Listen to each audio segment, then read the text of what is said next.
Follow the Sun.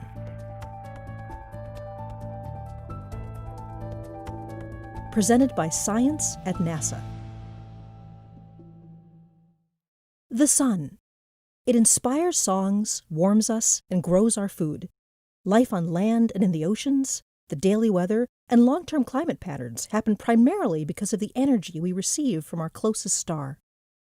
Even tiny variations in that energy can affect the workings of our planet's atmosphere. NASA uses instruments to follow the sun and monitor the amount of solar energy coming to us.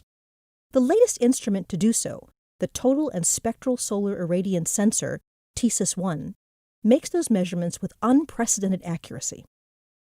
TSIS gathers information from its perch aboard the International Space Station, or the ISS. Flying on the platform that the orbiting laboratory provides has allowed TSIS to continue NASA's 40-year record of tracking the sun's radiant energy, one of the longest and most important climate data records gathered from space. Over the past several decades, Earth's ice mass has diminished, sea levels have risen, drought and precipitation patterns have changed, and growing seasons have shifted. To understand the causes, including human influences, of these changes, and to refine the models used to simulate Earth's climate, researchers must know the amount of incoming solar energy. Peter Paluski, TSIS lead mission scientist, explains, when there's a balance between incoming energy from the sun and the infrared radiation Earth emits, climate remains steady. An imbalance means energy is either being stored in the system, causing temperature increases, or lost, causing temperature decreases. Energy from the sun makes up half of the balance equation. Even though the measurement record shows that the sun's solar energy output has not had a major influence in recent climate change, that output needs to be monitored continuously. It is arguably the most important variable we need to know to understand climate, says Paluski. Trying to understand climate without measuring the sun's input is like trying to balance your checkbook without knowing your income. Climate is measured over long time spans, decades to centuries and longer, unlike weather that changes over small time scales. To be able to connect measurements over long time periods, continuity and accuracy are key.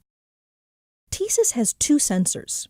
The Total Irradiance Monitor, as its name suggests, measures all of the radiant energy from the sun, and the Spectral Irradiance Monitor measures how that energy is distributed over ultraviolet, visible, and infrared wavelengths.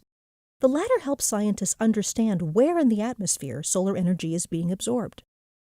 For example, TSIS spectral irradiance measurements of the sun's ultraviolet radiation are critical to understanding the ozone layer. Ozone in the stratosphere absorbs ultraviolet light. This heats the stratosphere and drives changes in atmospheric wind flow that can propagate down to the lower atmosphere and impact climate. So many factors influence Earth's climate, says Paluski. We need to continue learning how they all interact. TSIS is helping us characterize the sun's behavior and how Earth's atmosphere responds to the sun. For more science from the International Space Station, go to www.nasa.gov/ISS-science. To continue following our closest star, visit science.nasa.gov.